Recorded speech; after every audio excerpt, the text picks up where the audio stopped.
सत्संगी अभ्यासी ने सद्गुरु के चरणों में विनती की कि महाराज, हम जीवन की तमाम उलझनों और तनावों के रहते हुए भजन अभ्यास में तरक्की कैसे कर सकते हैं।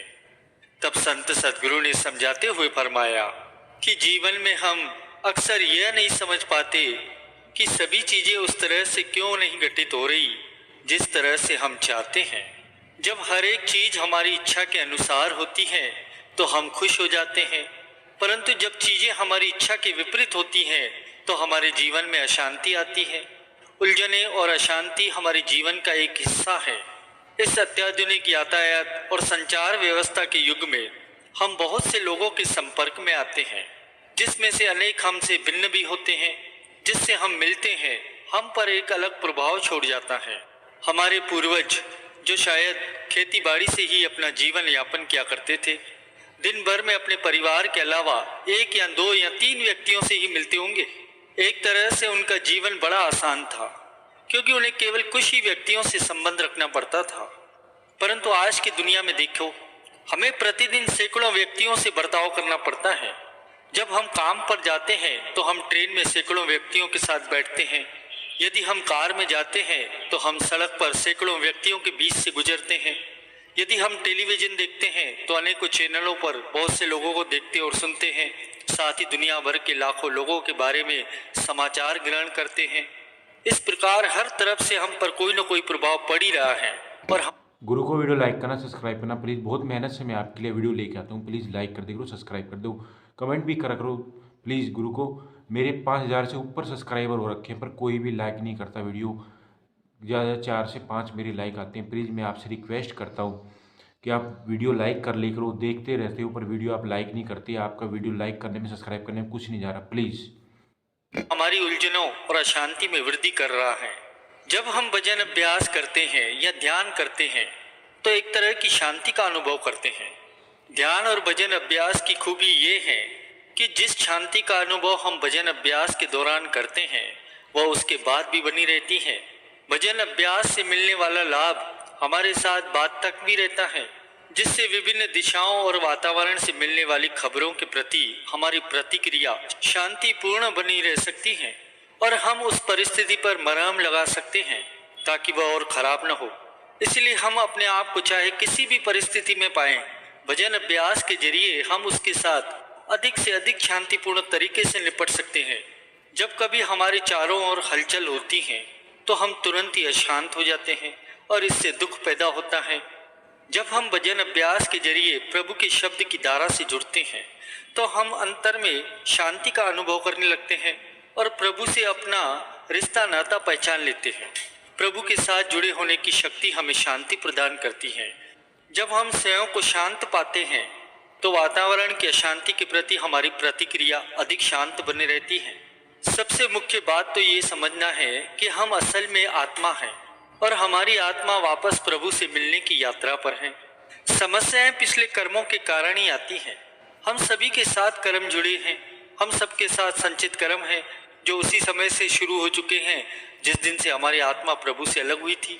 हम अनेकों ही योनियों में रह चुके हैं और हमने अनगिनत कर्म पैदा किए हैं जो हमारे संचित कर्मों के भंडार में इकट्ठे हो गए हैं।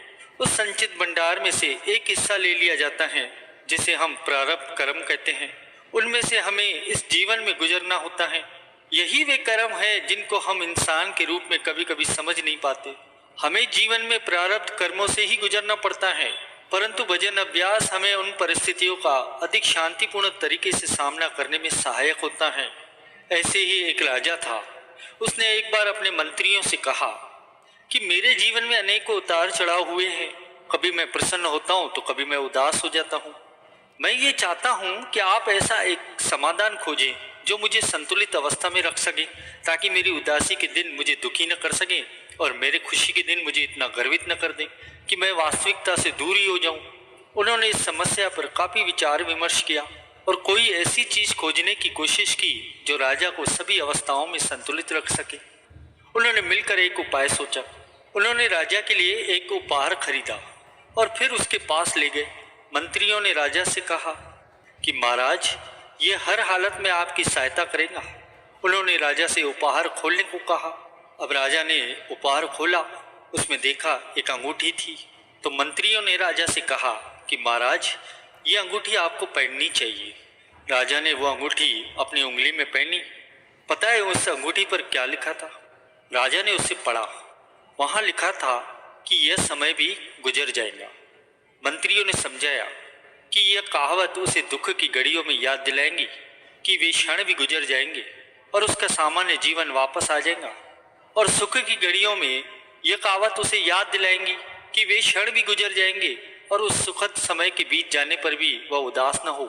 इस प्रकार से वह राजा याद रख सका कि जीवन के सभी उतार चढ़ाव गुजर जाएंगे और हर एक हालत में उसे संतुलन बनाए रखना है। तो ठीक इसी तरह जब हम भजन अभ्यास करते हैं तो हम शांति पाते हैं, जिससे हम हर मौके पर, चाहे वो खुशी हो या कुछ भी हो, यह अनुभव करते हैं कि यह सब कुछ बीत जाएगा। इस तरह से हम जीवन को अधिक प्रसन्नता और संतुलित तरीके से जी सकते हैं। अब मुख्य बात यह है कि अंदर से सहनशील, शांत और स्थिर होना है। यदि हम ऐसा करना नहीं सीखते तो हम केवल अपने जीवन में अधिक हलचल महसूस करेंगे, बल्कि दूसरों के जीवन में भी हलचल पैदा करेंगे। जो स्वयं ही अशांत होता है वो दूसरों को भी अशांत करता है। यदि हम ये उम्मीद करते हैं कि दूसरे लोग उस तरह से व्यवहार करेंगे जैसा हम चाहते हैं, तो ये हमारी बड़ी भारी भूल है। आज हम एक आज़ाद दुनिया में रहते हैं जिसमें प्रत्येक व्यक्ति कहता है कि मैं जो चाहूँ कर सकता हूँ, मुझे कुछ भी बताने वाले आप कौन होते हैं। यहाँ तक कि बच्चे भी अपने माता पिता से ऐसा कह देते हैं। आज हम इस प्रकार के युग में जी रहे हैं। हमें यह समझने की आवश्यकता है कि हर अवस्था बीत जाएगी, समय रुकने वाला नहीं है, ये टिक टिक करके गुजर ही रहा है। कोई भी स्थिति कुछ सेकंड, कुछ घंटे, कुछ दिन, कुछ महीने या कुछ वर्षों तक रह सकती है, परंतु वह अवश्य ही बदलेंगी। जब कोई भी स्थिति हमारे नियंत्रण से बाहर हो जाए और हमारे लिए मुसीबतें लाए, तो हम ये याद रखें कि यह समय भी गुजर जाएगा। जब हम ध्यान करते हैं, भजन अभ्यास में बैठते हैं, तो अंदर की स्थिरता हमें बहादुरी से जिंदगी जीने में मददगार होती है और कोई भी चीज हमें हताश नहीं कर पाती। हम जानते हैं कि हम आत्मा हैं, प्रभु के अंश हैं, हम प्रभु से भिन्न नहीं हैं। हम और प्रभु एक ही तो हैं, तो फिर हम किसी भी चीज से भयभीत क्यों हो? हमें क्यों डर लगता है? हम किसी भी चीज को अपने जीवन में अशांति पैदा क्यों करने दें?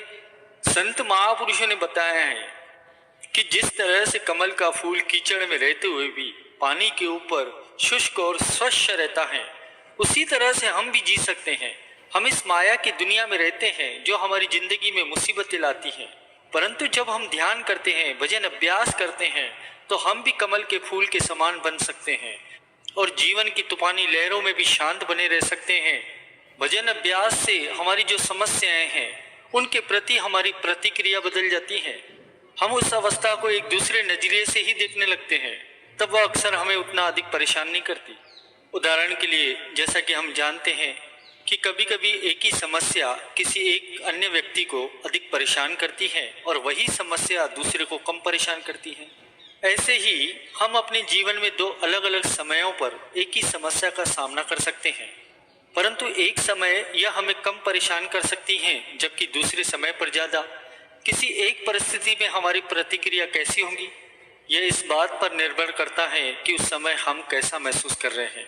भजन अभ्यास हमें शांत कर देता है, जिससे कि हमारे चारों ओर किसी भी हलचल का प्रभाव हमारे ऊपर बहुत ही कम होता है। गुरु को वीडियो लाइक करना, सब्सक्राइब करना।